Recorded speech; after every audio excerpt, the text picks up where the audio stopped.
He didn't choose you. He was ordered to marry you. Those were my mother's first words after I found her alive 18 years after everyone told me she was dead. I thought the biggest secret in my marriage was the money my husband's family had been hiding. I was wrong.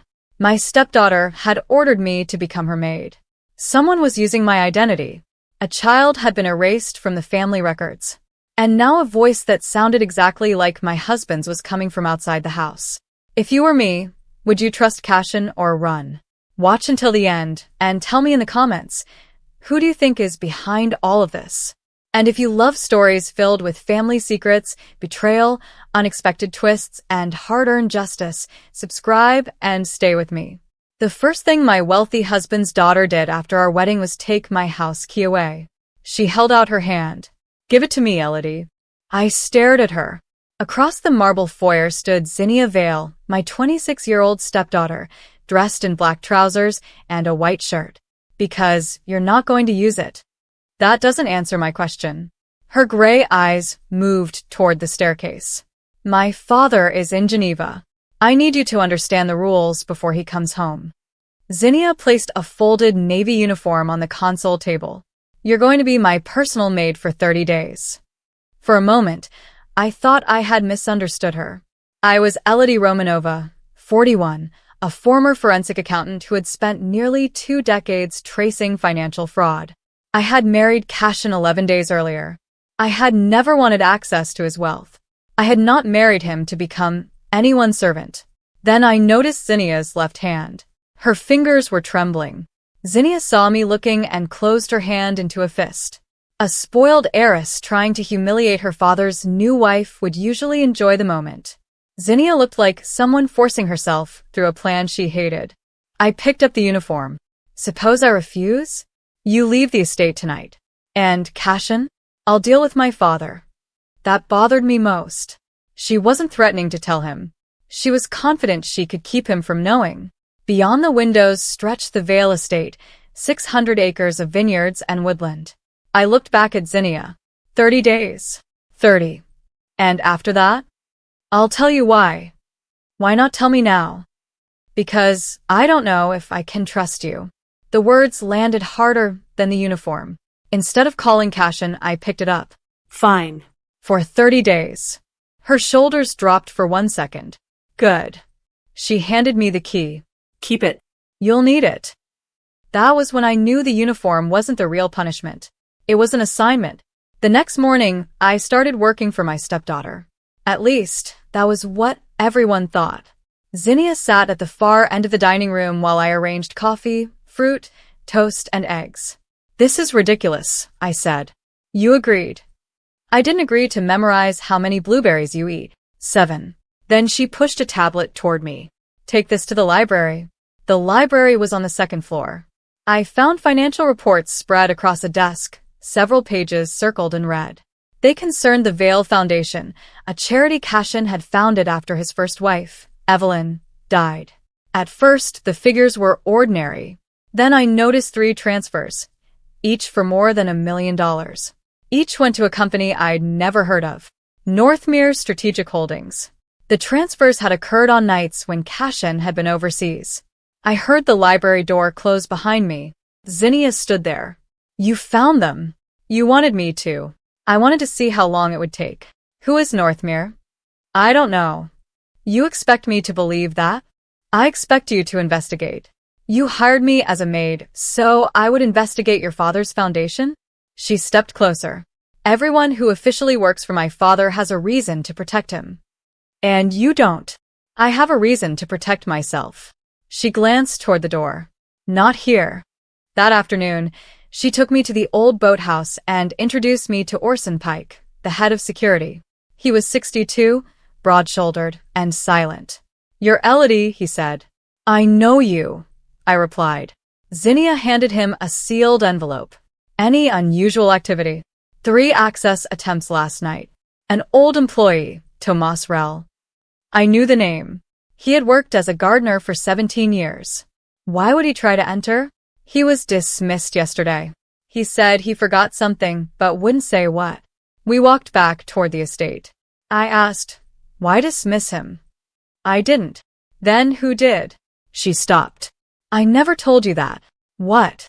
You assumed I dismissed him. A chill ran through me. The order came from inside. From Cashin? He's in Geneva. Then who? Zinnia didn't answer. That evening, an unknown number texted me. Do not trust the woman who gave you the uniform. I read it twice. Then I looked across the sitting room. Zinnia stood near the window. You received something. I locked my phone. No. You're lying. Anger crossed her face. Then fear replaced it. Show me. I handed her the phone. She read the message. Now. Why? Because whoever sent this knows you're involved. She walked toward the service corridor and I followed. Zinnia, what exactly have you dragged me into? She opened a hidden door behind a linen cabinet. Inside was a narrow staircase. I've lived here for 2 years, I said. I didn't know this existed. Most people don't. We descended to an old records room. She unlocked a steel door and pulled out a box. That's my mother's. Evelyn. She nodded. Everyone told me she died from a heart condition. She did. Then why hide her records? Because my mother left instructions that nobody was supposed to open them until someone started stealing from the foundation. She opened the box. There were medical files, letters, photographs, and one black notebook. I opened the notebook. The first page contained a handwritten sentence. I know who is taking the money. The second page contained only a date. 3 days from now. Then a name. Morel Quaid. I recognized it immediately. Morel was Cashin's foundation director, a woman with an impeccable reputation and 20 years of loyalty to the Vale family. I looked at Zinnia. Why didn't you go to the police? Because I don't know who I can trust. And you trust me? She hesitated. No. I waited. I trust that you're willing to find out the truth. Before I could answer, footsteps sounded above us. Zinnia froze.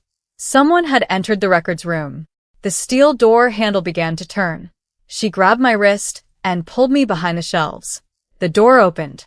A man's voice came from the darkness. Zinnia? I recognized it. Orson Pike, the security director. He stepped inside. Then he said something that made my blood run cold. Your father just called. Zinnia looked at me. Cashin was supposed to be in Geneva. And if Orson was telling the truth, my husband had just discovered the secret room. But Orson's next sentence was worse. He knows you hired Elodie. He knows you hired Elodie. For a second, nobody moved. Zinnia released my wrist as Orson Pike stepped closer. How? She asked. Cashin called the main security office from Geneva 6 minutes ago. He asked whether anyone had accessed this room. And I said no. You lied to my father? I protected you. I looked at Zinnia. Apparently, everyone has a different definition of protection in this family. Orson reached into his jacket and removed a small envelope. Your father told me to give you this. Zinnia hesitated before taking it. Inside was a photograph of the Vale estate. Zinnia stood beside a black car near the east gate. The date was 3 weeks earlier. She turned the photograph over. For words were written on the back. She came back for you. Who wrote that? I don't know. Who owns the car? Zinnia swallowed. My mother. I looked at her. Evelyn Vale had been dead for 18 years. I examined the photograph again. The image was altered. Orson frowned. How can you tell? The shadows don't match the light source. Someone inserted the car or changed the date. Orson looked toward the door. Cashin wants you away from the foundation. Zinnia's face hardened. Of course he does. We left the records room and moved into the kitchen. Zinnia locked the doors and dismissed the staff. 6 months ago, she said, I found a financial report hidden in my mother's desk. Northmere? She nodded. I confronted Morel Quaid. She said the transactions were authorized by my father. Were they? I checked his signatures. They were real. That surprised me. She opened a second folder. The first record showed money leaving the foundation for Northmere Strategic Holdings. These show Northmere sending almost the same amounts back through different accounts. I studied the figures. It's circular. Exactly. To create fake losses? She nodded. If the foundation is audited, It looks like bad investments. I looked up. Then what is missing? Control. She showed me a list of foundation properties. Several were marked with red symbols. Someone is transferring ownership through trusts. I studied the names. Larkspur Meridian. You know it. I know what it does. It acquires distressed assets through shell companies. Who founded it? Riven Ashcombe. Zinnia went still. You know him? I audited one of his companies 9 years ago. What happened? He tried to buy my silence. And when you refused? He threatened my career. The company collapsed after the investigation. Riven disappeared. No. He changed his name. Before she could ask more, every light in the kitchen went out. 3 seconds later, the emergency lamps came on. Orson entered with his hand near his weapon. The backup system failed. A crash came from the pantry. We followed him. A plate lay broken on the floor. Beside it was a small black device. Orson picked it up. Audio transmitter. Zinnia's face drained of color. How long has it been there? Impossible to tell. I looked toward the ceiling. Then someone has been listening to us. Orson stared at me. You're starting to think like your old profession again. I never stop. The next morning, Zinnia drove us to Belmont. We went to an old accounting archive where I had worked before I met Cashin. The building had changed owners, but the basement records remained. I found my old case file. Inside was a photograph of Riven Ashcombe and a note from my former supervisor. Ask who paid for the settlement. I turned the final pages. Someone had paid a massive settlement to make my investigation disappear. The payment came from a private trust. I checked the trustee. My hands went cold. Zinnia. What? The trust belonged to Evelyn Vale. She stared at me. My mother paid your employer? Apparently. We searched for another hour. Then I found a sealed attachment that had never been digitized. Inside was a letter addressed to me. I read the first line aloud. Elodie Romanova, if you are reading this, my daughter has finally chosen someone I can trust. Zinnia stopped breathing. Keep reading. The letter explained that Evelyn had known about Riven years before her death. She had paid my employer to bury the investigation because exposing him too early would put Zinnia in danger. But the final paragraph made my stomach tighten. I read it slowly. I did not move the foundation money to protect myself. I moved it because someone inside my family planned to use my daughter's inheritance as leverage. Zinnia stared at the page. Someone inside my family. You told me there was your father, your uncle, and your mother. My uncle died. Everyone believed he did. She looked at me. You think he didn't? I think your mother's wording was deliberate. We returned to the estate just after sunset. Cashin was already waiting in the foyer. You were told to stay away from this. Zinnia stepped toward him. You knew about my mother's letter. His eyes moved to the document in her hand. Where did you find that? In an archive. You were never supposed to see it. I stepped forward. Why did Evelyn pay my employer? Cashin said nothing. Zinnia's voice rose. Dad. He finally looked at her. Because your mother believed the person threatening her was someone I loved. Cashin's expression changed. Then he said the name I least expected. Me. I felt my stomach drop. Cashin continued. She believed I was working with Riven. No. Then why did she think it? Because someone wanted her to. The front door opened. Morelle Quaid walked inside.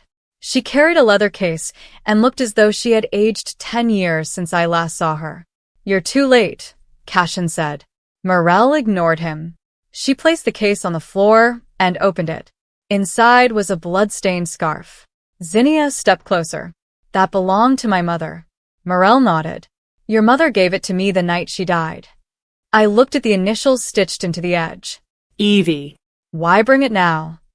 Because I finally know who is following her. Cashin's face hardened. Morelle, don't. She looked directly at him. You've kept this secret for 18 years. I won't. Zinnia's voice shook. Tell me. Morelle took a breath. Your mother wasn't running from Cashin. She pointed toward the staircase. She was running from someone who lived in this house. A floorboard creaked above us. All 4 of us looked up. Then a man's voice came from the dark hallway. That's enough. I recognized it immediately. It was Orson Pike, but he was supposed to be outside. And in his hand was a photograph of Evelyn taken on the night she died. That's enough. Orson Pike stood at the top of the staircase, with a photograph in his hand. Zinnia stepped toward him. Give me that. No. Orson. Not yet. Cashin moved between them. You were told to stay away from this. Orson gave him a tired look. By you? By me. Then you know why I'm here. Morel's face had gone white. You promised Evelyn. I promised I would protect her daughter. You've been protecting her by lying to her. Orson walked down the stairs. He stopped beside the table and placed the photograph down. It showed Evelyn standing beside a car outside the old Belmont railway station. A man stood behind her. His face was partly turned away. Zinnia stared at the image. Who is that? Orson didn't answer. I picked up the photograph. The date was printed along the bottom. October 17th. The night Evelyn died. Why was she at the railway station? I asked. She was meeting someone, Orson said. Who? Severin Vale. Cashin closed his eyes. Zinnia turned toward him. Your brother? My brother was dead. That isn't an answer. Tell her. Orson took a breath. Severin wasn't dead. Zinnia laughed once, but there was no humor in it. That's impossible. I saw him that night. Then why did everyone say he died? Because he wanted everyone to believe it. Morel stepped forward. He disappeared after the Foundation investigation. I looked at Cashin. You knew. I suspected. You knew enough to hide it. Cashin's jaw tightened. After your mother's death, I found evidence that Severin had arranged the accident. Zinnia stared at him. You let me believe she died from her heart condition. I thought the truth would put you in danger. It already did. Her voice broke. I was wrong. Zinnia turned away. She stood beside the window, staring at the dark vineyard. You knew my mother wasn't safe. Yes. You knew my uncle might be alive. I didn't know. I had suspicions. You knew enough. She wiped her eyes. Why did you marry my father? The question caught me off guard. I love him. That's not enough. No, I said. It isn't. She looked at me. I married him because I believed I knew the man. Now I'm discovering there are parts of his life even he doesn't understand. Zinnia nodded. That scares me. It scares me too. The next morning, Cashin ordered the security cameras checked. 48 hours of footage were missing. Someone had physically taken the storage drives. Orson examined the server room. The person who did this knew exactly where to look. I asked, who has access? 6 people. Names. He gave me the list. Cashin. Zinnia. Morel. Orson. The estate manager. And me. I stared at the last name. You added me? Your access was activated after the wedding. That afternoon, I went to Belmont's private banking district alone. I wanted to verify something. If someone had been using the foundation to move money, the transaction trail should reveal a pattern. I found it. Every suspicious transfer passed through a dormant account that had been opened 19 years earlier. The account holder wasn't Northmere. It wasn't Morel. It wasn't Cashin. It was Elodie Romanova. My name.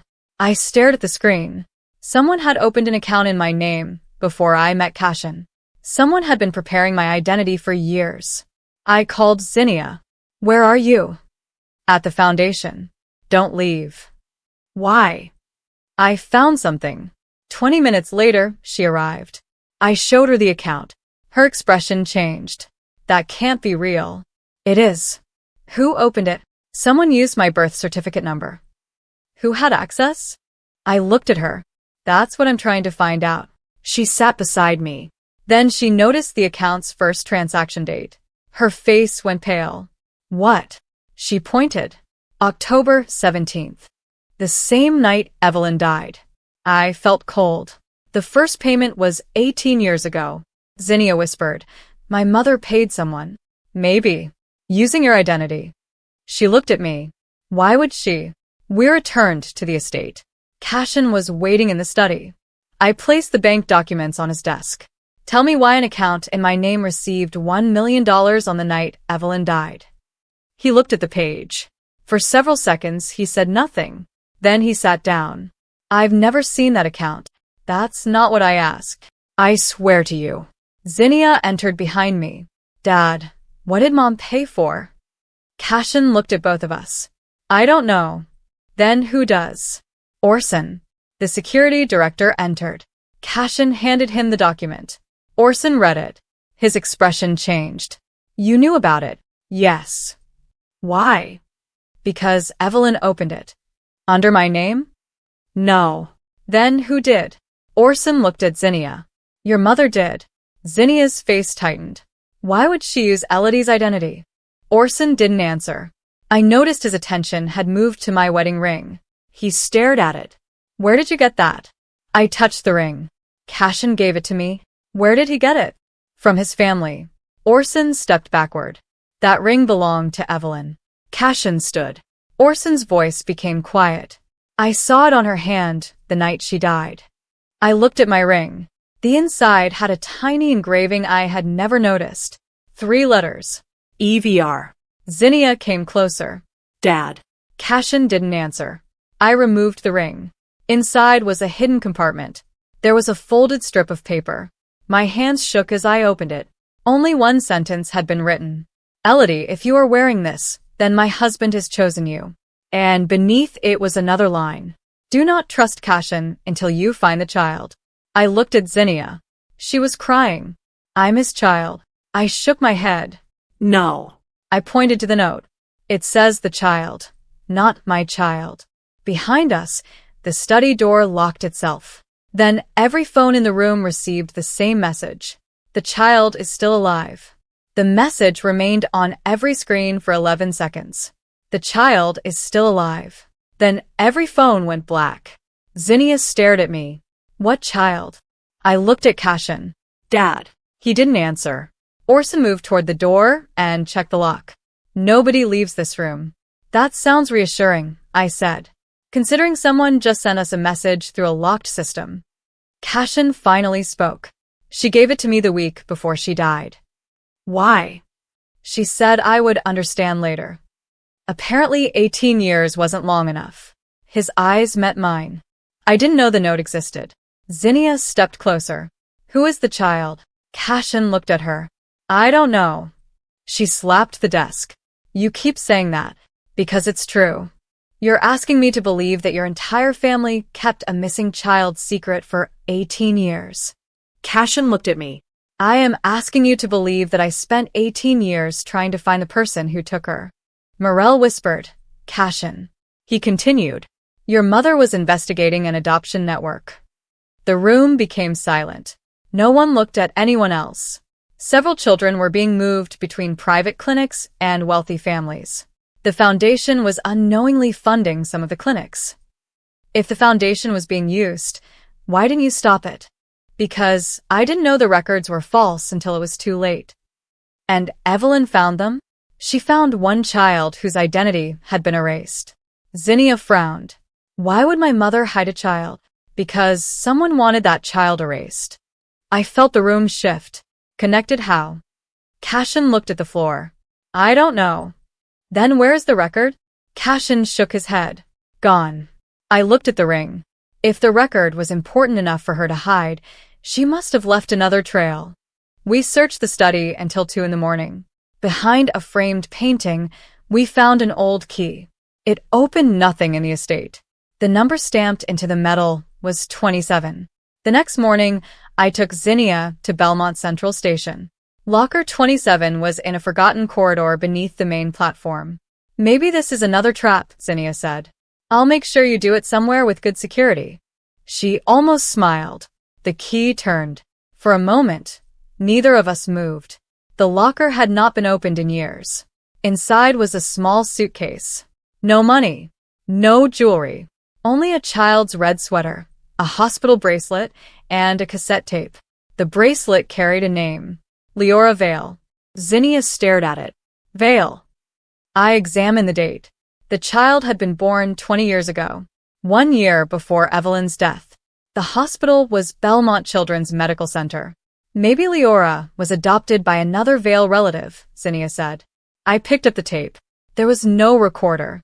Then someone behind us said, "You're looking for the wrong child." We turned. A woman stood at the end of the corridor. She was around 50, wearing a gray coat. "Who are you?" "My name is Celine Voss." I knew Evelyn. Zinnia stepped forward. How? "I worked at the children's hospital." "What happened to Leora?" Celine looked at the bracelet. "She died." Zinnia's face fell. "When?" 3 days after she was born." I looked at the sweater. "Then why keep these?" "Because Leora wasn't the child Evelyn was looking for." Celine took a breath. "The baby was switched." My stomach tightened. "Switched with whom?" Celine looked at Zinnia. "With another baby born that same night." "Whose baby?" Celine didn't answer. Instead, she gave me a piece of paper. An old hospital room number. Then she turned and walked away. I followed her. "Wait. Who was in room 317? Celine looked back. Her expression changed before she answered, and that hesitation told me the room mattered more than she wanted us to know. "Your mother." Zinnia froze. "My mother was in the maternity ward?" "Yes." "She had already given birth to me." Celine's voice became quiet. "She wasn't there for you. We went straight to the hospital archives." Room 317 no longer existed.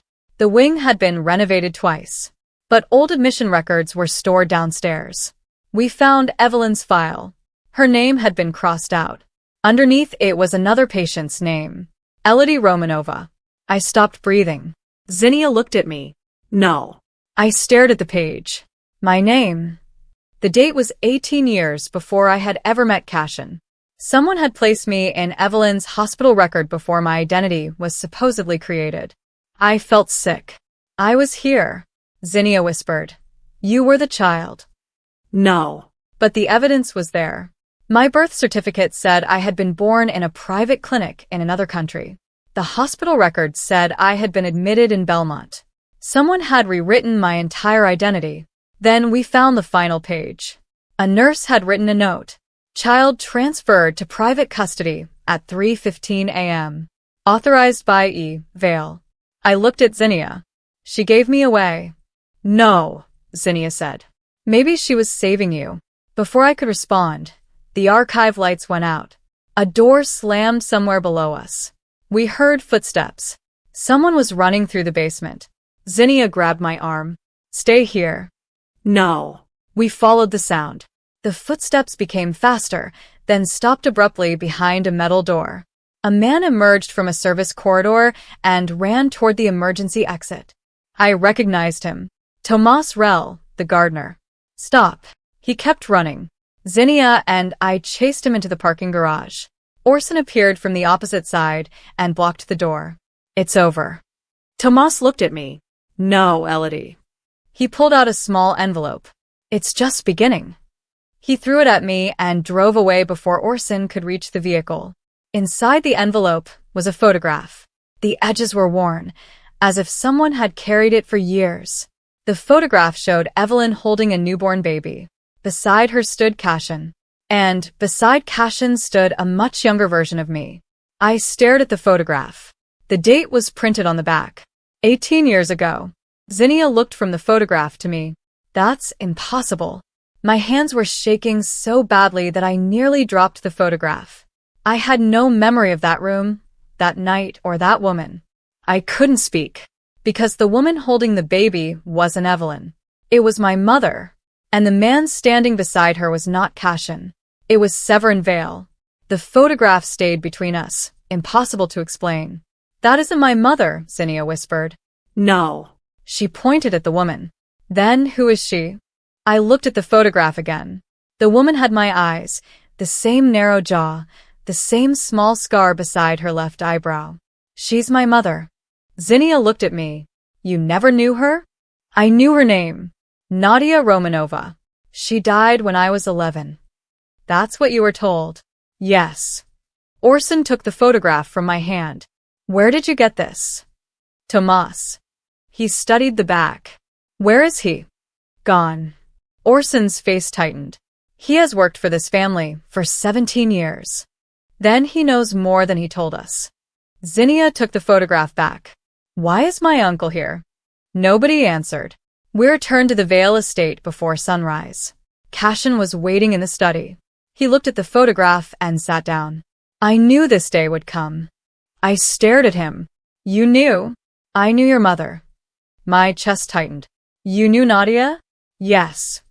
Before I met you? Yes. Zinnia's voice sharpened. Why did you never tell her? Because Nadia asked me not to. Why? Cashin looked at me. Because she was hiding you. I stepped backward. From whom? Severin. I looked at the photograph. My mother was with Severin. She was pretending to be.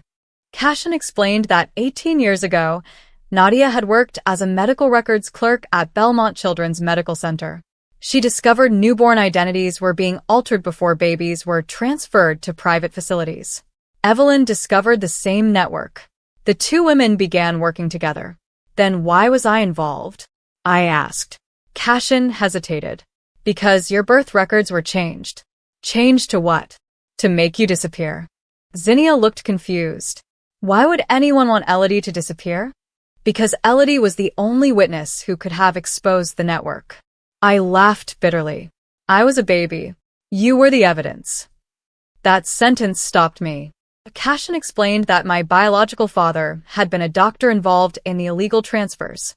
He had tried to expose the operation and was killed before he could testify. Nadia became the next target.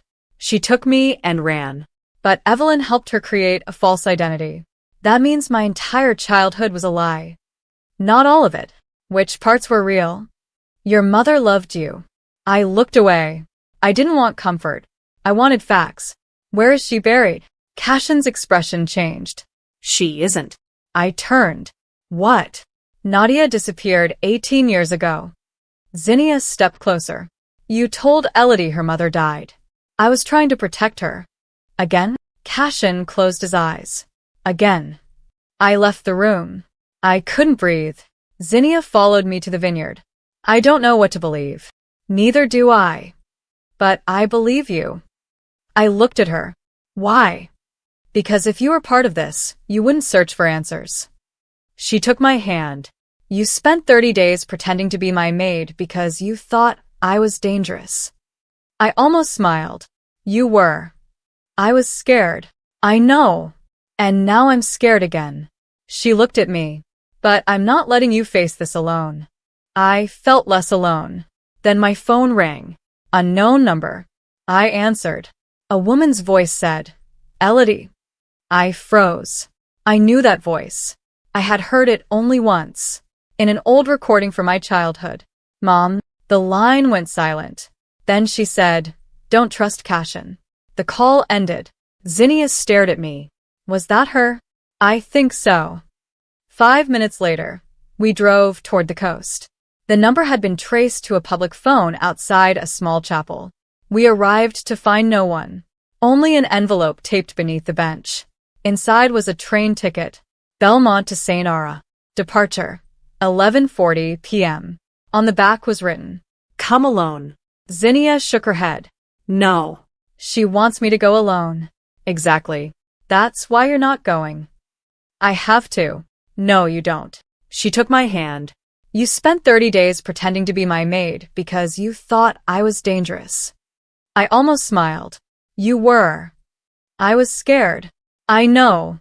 And now I'm scared again. She looked at me. But I'm not letting you face this alone. That afternoon, we returned to the hospital. I wanted the original records before following the ticket. Celine Voss was waiting for us. You heard the voice, she said. How do you know? Because Nadia contacted me too. I stepped forward. Where is she? Celine shook her head. She never told me. Then why help us? Because your mother saved my daughter. That was when Celine told us the truth. Her daughter had been one of the babies transferred through the network. She had survived. Nadia had found her years later and returned her to Celine. Who ran the network? Celine opened an old file. Severin Vale funded it. Zinnia's face hardened. But he didn't create it. Who did? Celine pointed to a signature. I recognized it. It belonged to someone I had met only days earlier. Morel Quaid. No, Zinnia whispered. Celine nodded. Morel wasn't protecting the Veil Foundation. She was protecting the person who owned the clinics. Who? Celine looked at me. Your biological father. I couldn't move. My father was dead. He was presumed dead. What's his name? Celine opened her mouth. Before she could answer, the archive door burst open. A man in a dark coat grabbed the file and ran. Orson chased him. Zinnia and I followed. The man reached the stairwell. Then he turned. I saw his face. It was Tomas Rell. But he wasn't running from us. He was running from the man behind him. A gunshot echoed through the hospital. Tomas collapsed. I dropped beside him. Blood spread across his shirt. He grabbed my wrist. Your mother is alive. I leaned closer. Where? He struggled to breathe. Saint Ara. His eyes closed. I looked at Zinnia. The train left at 11:40. But Tomas had left us one final warning. Don't let Cashin come with you. Then I noticed something in his hand. A wedding ring. Cashin's wedding ring. And suddenly, the question wasn't whether my husband had lied to me. It was why someone wanted me to believe he was guilty. I took the wedding ring from Tomas's hand and stared at it. It was identical to the ring Cashin wore every day. Except this one had a small scratch across the inside. Zinnia noticed it too. That isn't Dad's ring. I looked at her. How do you know? Because he never takes his off. Then she looked at me. Neither do you. I checked my own hand. My wedding ring was still there. 2 identical rings. One on me, one in Tomas's dead hand. For the first time I understood the message. Someone wanted me to believe Cashin had been involved in my mother's disappearance. But someone had also gone to extraordinary lengths to make that lie believable. We left the hospital before the police arrived. Orson drove. Zinnia sat beside me in the back seat. Neither of us spoke for several minutes. Finally, she said, We're going to Saint Ara. Yes. And we're not telling my father. No. You're sure? I looked at the second ring. Not anymore. The train station was crowded when we arrived that evening. We bought 2 tickets under different names. Zinnia wore a gray coat and tied her hair back. I carried only a small bag. At 11:40, the train left Belmont. For the first hour, neither of us slept. Then Zinnia said, If your mother is alive, why did she stay away? I don't know. Would you forgive her? I looked through the window. I don't know that either. She leaned back. My father taught me that family means protecting people. And I'm starting to think protecting someone and hiding the truth from them are not the same thing. I smiled faintly. You're learning quickly. I had a good maid. I laughed. It was the first real laugh I'd had in days. Around 2 in the morning, someone entered our carriage. A conductor checked our tickets. Then he looked at me for too long. Mrs. Vale. I froze. My ticket says Romanova. He smiled. Not anymore. Zinnia stood immediately. The conductor pulled a small envelope from his pocket. Your mother asked me to give you this. My hands shook as I opened it. Inside was a photograph of a seaside house. On the back was an address. And beneath it, one sentence. Come before dawn. The conductor walked away. Zinnia looked at me. This is a trap. Probably. Then why are you smiling? Because my mother knew I would come. We arrived in Saint Ara just before 4. The town was quiet. The sea was visible beyond the station. We took a taxi to the address. The house stood at the end of a narrow road. No lights. No cars. The front door was unlocked. I stepped inside. Mom? Nothing. The house smelled of old paper and medicine. Photographs covered the walls. I saw myself as a child. My first birthday. My first day at school. My 12th birthday. Someone had been watching my life from a distance. Zinnia touched one photograph. She was here. A door opened upstairs. We ran toward it. A woman stood at the end of the hallway. She was older than the woman in the photograph, but there was no mistaking her. The same eyes. The same scar. My mother. Nadia Romanova. She looked at me and began to cry. Elodie. I couldn't move. You're alive. Yes. Why did you let me believe you were dead? She covered her mouth. Because I thought it would keep you alive. You disappeared. I had to. You watched me grow up. Every year. Why didn't you come back? Because every person who tried to find me disappeared. Zinnia stepped forward. Who? Nadia looked at her. Your uncle. Severin. No. She pointed toward the stairs. Cashin. I turned. My mother shook her head. Not the Cashin you know. What does that mean? Severin had a partner. Who? She hesitated. Cashin's twin. The room went silent. I stared at her. My husband doesn't have a twin. He did. Zinnia looked confused. My grandmother never mentioned another son, because he was given up at birth. Nadia walked to a locked cabinet. Inside were old birth records. She placed one in front of me. 2 names appeared on the page. Cashin Vale, Cale Vale. Twins. Cale had disappeared from the family records before his first birthday. Where is he? Nadia looked toward the window. He died 18 years ago. I frowned. Then why are we talking about him? Because he didn't die. A floorboard creaked downstairs. Nadia's face changed. Someone followed you. Orson entered the house with his weapon drawn. Zinnia stepped back. You followed us? I had to. I looked at him. You knew where my mother was. I knew the address. Who gave it to you? Orson lowered his weapon. Tomas. Tomas is dead. I know. Nadia stared at him. You were supposed to protect her. I did. Then why did you bring them here? Because they were already being hunted. A car stopped outside. Headlights swept across the windows. Nadia grabbed my arm. Listen carefully, Mom. If you want to know why Cashin married you, you need to understand one thing. What? She looked directly into my eyes. He didn't choose you. I felt the room go cold. He was ordered to marry you. Zinnia's face went pale. By whom? Nadia looked toward the front door. Before she could answer, the lights went out. A gunshot shattered the window. Orson pushed us to the floor. Another shot followed. Then someone outside shouted a name. Not mine. Not Zinnia's. Cale. Nadia began shaking. And from the darkness outside came a man's voice. Come out, Cashin. I stared at my mother. Cashin isn't here. She whispered the words I had been afraid to hear. I know. The voice outside laughed. That's the problem. I looked at Orson. You knew about Cale?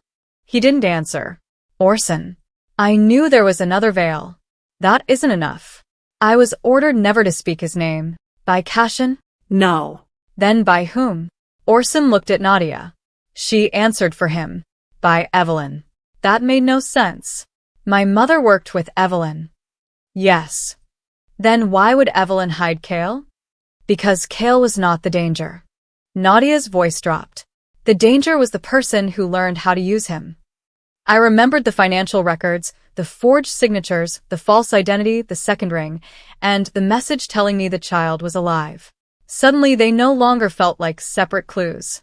They were pieces of one plan. Someone had spent 18 years building a story in which Cashin looked guilty. And I had been placed at the center of it long before I met him. Outside, the car door slammed. Orson raised his weapon. Nadia pulled me toward a narrow hallway. There is another exit. I'm not leaving you. You already did once. I was a child, and now you're the reason they came back. She opened a hidden panel beneath the stairs. Inside was a narrow passage leading toward the sea. Zinnia grabbed Nadia's hand. You're coming with us. Nadia looked at her for a long moment. Then she nodded. Together. We entered the passage just as the front door burst open. A man's footsteps crossed the house. He stopped near the photograph wall. Then he said quietly, Elodie, your mother has lied to you again. I stopped. I knew that voice. It was Cashin's. But my husband was still hundreds of miles away. Unless he wasn't.